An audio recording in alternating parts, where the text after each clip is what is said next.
Hi everyone, welcome. I hope you are all doing well.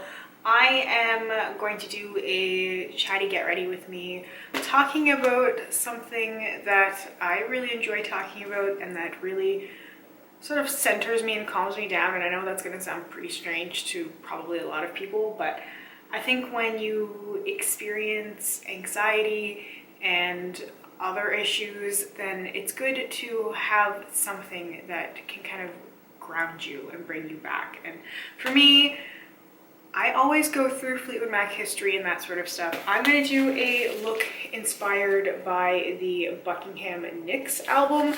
The reason why I am choosing this album in particular is because the producer of the album, Keith Olsen, recently passed away.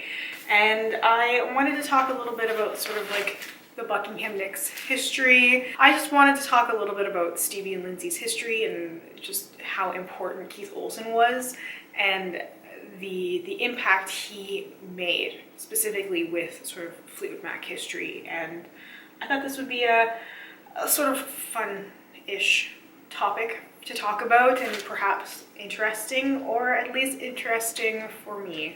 I really want to do stuff that makes me happy, and I'm not happy that Keith Olsen passed away. I was actually very upset, and well, I did cry over it. People might say I'm over dramatic, but you know, sometimes people's death hit you, and I always wanted to meet Keith Olsen. I always thought that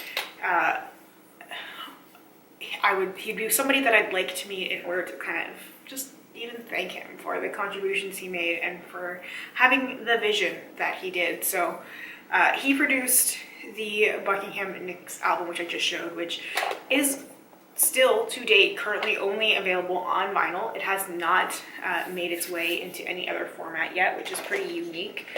Not exactly sure why they've been kind of quiet as to why they haven't sort of remastered it or released it in a different format, because people have been wanting that. But anyway, that album came out in 1973, and at that time Fleetwood Mac already existed. Fleetwood Mac was formed in 1967, and they started as a blues band, and at this point they were getting more into a somewhat of a popish sound. They released 2 albums in 1973, which are actually 2 of my favorite albums, Penguin and Mystery to me. And it's interesting how these sort of worlds collided. Mick Fleetwood went to Sound City, the recording studio where the Buckingham Nicks album was recorded and where Keith Olsen worked. And he was looking for a place for Fleetwood Mac to record their first album that would be recorded in America. So they did end up recording an album in California. Heroes Are Hard to Find in 1974, but they did not end up recording it at Sound City. But Mick Fleetwood was looking around for something, and he went to this recording studio, and Keith Olsen gave him a tour and was sort of explaining how everything worked. To give a demonstration of how the equipment sounded, he played a track from the Buckingham Nicks album. He played a song called Frozen Love, and mostly Lindsay's guitar work on that album and that particular track. So it really wasn't to sell Stevie or Lindsay or Ann Lindsay. It was really just to demonstrate how the recording equipment sounded, how everything sounded, and that just happened to be what was there. It ended up making an impression on Mick Fleetwood because Bob Welch left the band in 1974, and he remembered hearing this track at the studio, and he reached out to Keith Olsen, and he was like, hey, by any chance, do you have the contact information for that guitar player? I need a guitar player. Fleetwood Mac needs a guitar player. What do you think my odds would be of getting Lindsey Buckingham to join my band? And Keith Olsen was like, yeah, contact him, but I'm going to tell you, you're probably not going to get him without her. They're a package deal. And sure enough, when Mick had contacted Lindsay about joining the band, Lindsay stayed firm on that too, and he said, you know, it's both of us or neither of us. And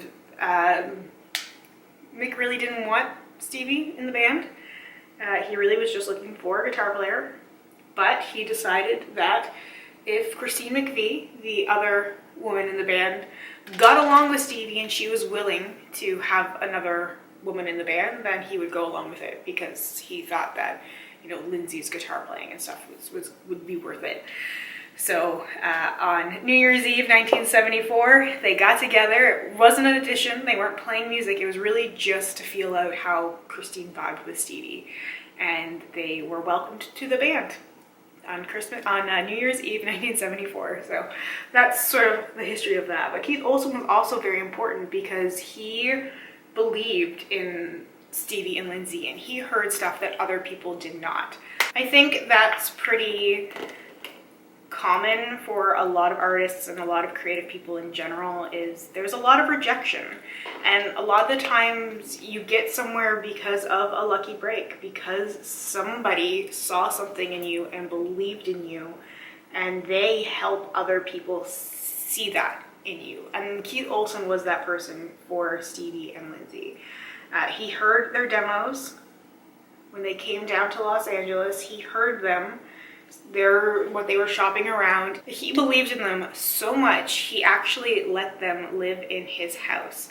At one point, he even employed Stevie as his housekeeper, basically. She was like a cleaning lady for his house because they needed extra money. And, you know, he believed in them, in their sound, in the way they sounded together so much that he did that for them. Stevie worked as a waitress and as a cleaning lady for a time. Lindsay didn't do anything besides focus on his music, and he sometimes went out on tours and you know, playing like backing guitar and stuff. And it was just because they believed in each other, and they believed that success would come. They believed that it was going to happen. Of course, there are times when people sort of get frustrated and they start to doubt themselves a little bit. I think you hear that in Stevie's song Landslide, because she wrote that just before she had joined Fleetwood Mac, actually, and her father was kind of trying to convince her to go back to school, because Stevie was 27 when she joined Fleetwood Mac. And, you know, at this point, she had her parents kind of saying, like, okay, you know what, you might have to rethink this a little bit. This might not be happening for you. You want it so badly, but, you know, not everybody is so lucky. Not everybody gets to make it. And there was a lot of fear and sort of uncertainty because, you know, in the song Landslide, which was on the first Fleetwood Mac album with Stevie and Lindsay, the so-called White Album, because it was like a self-titled album, you hear that in the lyrics of Landslide, where like, I've built my life around you. Stevie wasn't singing about a person. She wasn't singing necessarily about like Lindsay. She was singing about her career, her music. She had built her life around doing this. I wasn't quite sure how she would go on, you know, like what her life would be like if it didn't involve music. Which, fortunately, I think for all of us, we don't have to worry about that because she joined Fleetwood Mac and became almost Fleetwood Mac, you know. I think a lot of people know Stevie more than they do the rest of the band, and surely when people like picture Fleetwood Mac, I'm probably sure they picture like the Rumors album, they probably picture more like the Stevie flowy thing than the other band, but even Stevie's sound went along with the older Fleetwood Mac as well. But anyway, Keith Olsen produced the White Album. I don't know if I mentioned that, but he produced that album once Stevie and Lindsay had joined Fleetwood Mac, and it was a fairly decent success. And then of course Rumors, which he didn't produce, but he arguably had a huge contribution to that part of music history by supporting Stevie and Lindsay for so long and then getting their sound into Mick Fleetwood, and then everything sort of like lined up. But yeah, it's always just been very interesting to me, and the Fleetwood Mac sort of history is something that I just go back to, and something that it's my it's my thing. It's my thing, and it's the topic that I could talk about on end. Whenever anybody is like, you know, if you had to give a TED talk or you had to talk about a subject for like 30 minutes, I'm like, just 30 minutes? Please, I need a day. I could just go on forever. But like, it calms me down, and it's something that I focus on, and it's like, I know it sounds kind of weird, but then I also know other people have their things too. But for me, you know, when I start to kind of get in my head too much and I'm freaking out, I put some Fleetwood Mac music on, and if I'm unable to listen to music, I tend to just start thinking about certain dates and stuff, and I'll like order like the albums in my head chronologically, and then that just, you know, kind of brings me down. It's been something that I've learned sort of recently, I'd say within the last year, was really how much like the music and stuff helps me, and how I should sort of lean into that a little bit more, not to use it as a crutch, but just that it was helping me avoid sort of unnecessary like panic attacks and stuff, because it was a way for me to sort of calm my anxiety down and calm sort of those other thoughts and things, so that I could bring myself down relatively quickly without it spiraling into something else, and something that would be just a little bit more unmanageable, which it can sometimes. And I'm sure anybody who does deal with anxiety knows that when you're in the midst of a panic attack, it is almost impossible to stop it. But if you can kind of predict or know your triggers and know that you're getting to a close point, then it's easy to, or easier sometimes, to prevent it from happening. And that's just the thing for me. And that's why I wanted to do this video, because I wanted to talk about the importance of Keith Olsen in relation to that. And I wanted to talk about something that, a subject that I know, and something that makes me happy to know about. It is my thing. And now is not the time to criticize people for their things, for their interests. I say lean into it. Whatever your interest may be, you know, as long as you're not harming anyone. If you love a certain sci-fi series, if you love a certain book series, if you love whatever sort of artistic-y, creative thing, some sort of escapism that makes you happy, lean into it and embrace that. And, you know, who cares what other people say? It's your life, it's not theirs. And that's something that I'm trying to remind myself as well, is that it is my life, and the stuff that works for me may not work for other people, and that's okay, because it doesn't have to. I'm not saying other people have to cope the way that I cope. I'm just sharing what works for me, and hopefully people can find their own sort of translation for that, their own thing that works for them. So basically, also, because I wasn't talking about the makeup at all, I'm just doing gray and black, and I'm going to use like a yellow liner for my waterline, just because of the album, because the gray, the black, and the yellow with the, you know, Buckingham Nicks up there. So very simple eye look, but I was feeling something very simple as well. I did not put makeup on today.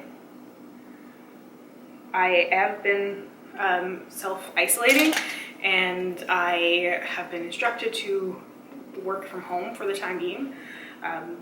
Sort of all happened really fast and has been kind of overwhelming, and trying to quickly adjust and adapt to a new routine has not been easy at all. And I feel for everyone out there who is going through the same sort of thing. I think we're all in this together, and I don't want to talk too much about it because we all know what's going on. I think that it's nice to have a little place that you can go to where it's not the sole focus, you know?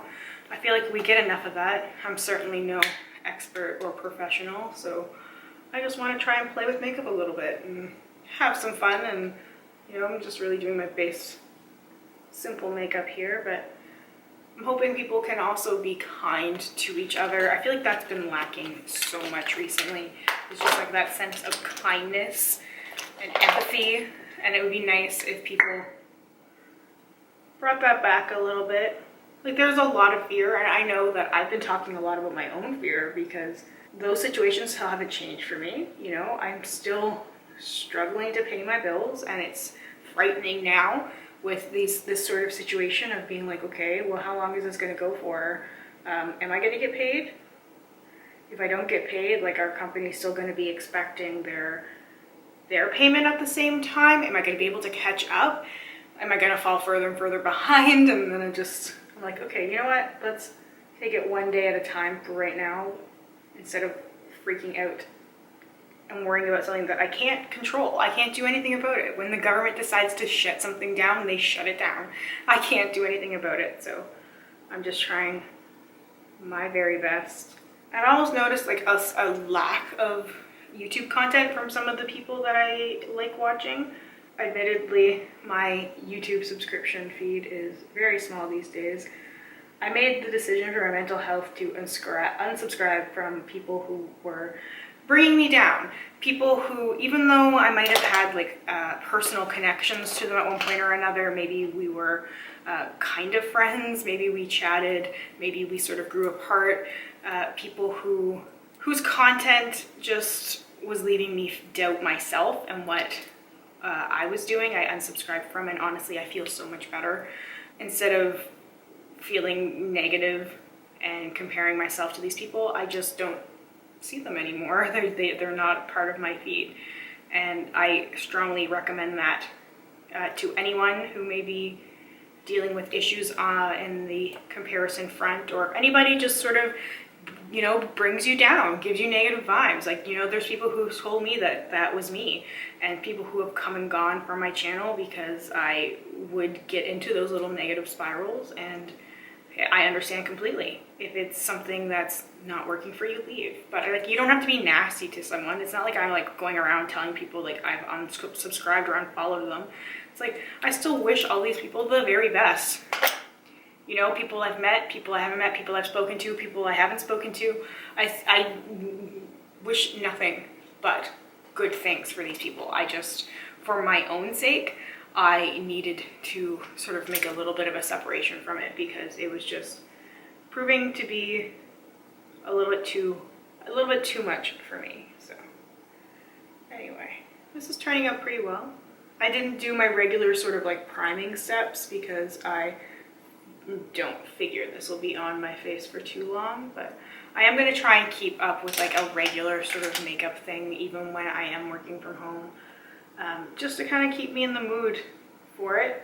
I don't even know how long my workplace is going to be open, and then, you know, what do you do from there?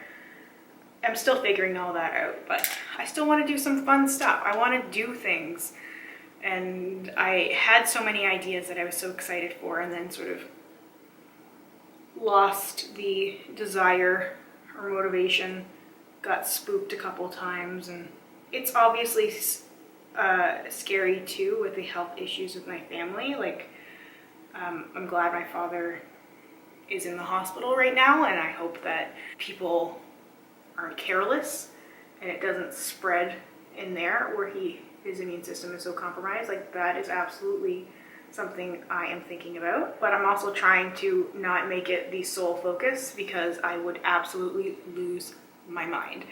And that's been the thing that I've been trying to figure out how to balance, even with something like YouTube, because not all the things I talk about on my YouTube channel are things that I talk about to a lot of people, but there are things that I might like talk to a friend about or something. And that's the way that I've always sort of approached my YouTube channel, which is always why I've been like really chatty or trying to be chatty with people in comment sections. And I approach it in a different way, where I'm just like, I want to be friends with people, I want to talk to people, I want to share things that's going on. But then I know that like in my day-to-day life in person, like I can kind of go towards the negative sometimes because of things that are in my mind, and then I just want to get it out. And then it's hard when you are seeing like a 25-minute little video, right? Where it's like, ooh, you were so negative. But I'm like, yeah, but I was negative because I got all that stuff out, and now that it's out, let's talk about something else. It's also difficult because something like this is one-sided. It's not a dialogue. I don't get to have that actual sort of conversation and like respond to people. So I can't just say something and be like, oh yeah, this makes me feel this, and then immediately have someone say, did you consider this? Like that was one of the interesting things to me, that I hadn't considered how sort of unkind I'd been to myself when people were pointing that out to me, or like, you know, should treat yourself with a little bit more kindness. And I was like, I hadn't even thought that I wasn't, but I really was, just because of my fear and the way that I was talking in those sort of short little sections, those short little little video segments, right? So it was just something that came to my attention and came from people watching, which means a lot to me, by the way, and that people have been kind. And you know, I definitely have lost a lot of people along the way, but so many more people have stayed, and so many people have been so supportive and understanding, and there have been so many people who have said, I'm going through something similar. Gray lipstick. Yeah, but you know, people are going through something similar, and I don't want people to be going through something similar as me, you know? Like, I don't want people to be experiencing the same thing. As true as the saying, misery loves company is. Because it's nice to know you're not alone. I just wish that none of us had to sort of deal with that. But anyway, that is my Chatty Get Ready With Me, with the sort of gray, black, smoky eye with the pop of yellow, and the gray metallic lipstick. Just something quick and fun and an easy source of inspiration. Maybe if you are stuck at home, look at some of the albums you have, look at some of the book covers, look at CD covers or artwork on your walls, and see if there's any sort of inspiration you can pull from it. You can be very literal, like I really just literally was like black, gray, yellow, done. It doesn't have to be literal. It could be line work. It could be a certain assortment of lines that could inspire you. It could be the absence of something. Perhaps the color scheme was like black, white, and pink, and you thought, you know what would also go well with this pink? Maybe I need like a little bit of purple, or maybe a little blue, like blue mascara and like the pink lid and black liner. And you know, you could get inspiration from so many different places. And if you're stuck at home, and especially if you're alone and you're bored, kind of pass the time, even if you didn't want to just put it on your face, but if you're just home and no one's going to see you, then just sort of slap some colors on, swatch some things on the back of your hand, just play with stuff that you have. That's what I'm going to try and do a little bit, and play around with some of the things that I have and that I really enjoy, and just gonna keep going, keep moving forward. So anyway, thank you so much for watching, for hanging out with me. I really, really, truly appreciate it. Let me know if you have any questions, comments, or concerns. I'll do my best to get back to you as soon as I possibly can. You can also reach me via email, which I have linked in my description box, or via Twitter or Instagram. Either place, I'm fairly accessible, or at least I try to be. So anyway, thank you so much once again. I hope you are doing well. Please treat yourself with kindness. Please treat others with kindness, and I hope we get a chance to chat soon.